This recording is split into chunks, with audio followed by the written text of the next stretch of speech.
Allora, come sapete, è ormai tradizione che noi, non solo a persone illustri, ma anche ad artigiani che per tanti anni hanno lavorato e stanno lavorando nei vari settori dell'artigianato, in questo caso il signor Chittaro.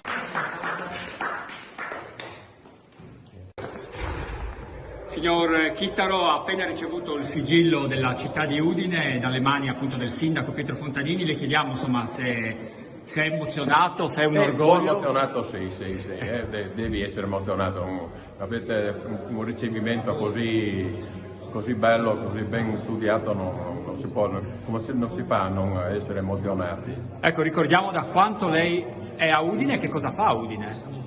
No, faccio il calzolaio a Udine, sì, nel 1966, no, e tuttora continuo a dare una mano al figlio, perché è il figlio che va avanti con i dipendenti e così. Ecco, lei ha la bottega in via Mazzini e ricordiamo, secondo lei qual è il segreto insomma, di un'attività così duratura nel tempo? È solo la costanza, la passione e voglia di lavorare, perché non puoi dire lavoro 6 ore, 7 ore, dopo mollo. Io di solito anche adesso tuttora faccio 10 ore al giorno. Qualcuno mi dice, ma tu a tua età fai ancora 10, però il mio lavoro è un divertimento, è un passatempo, è una roba speciale, ecco, per me. Mi diverto io a fare quelle cose, certe riparazioni che dicono che c'è altri cazzolai che hanno fatto riparazioni mal fatte e tu riesci a recuperarle bene e hai una soddisfazione grande. E dopo una clientela anche brava, una clientela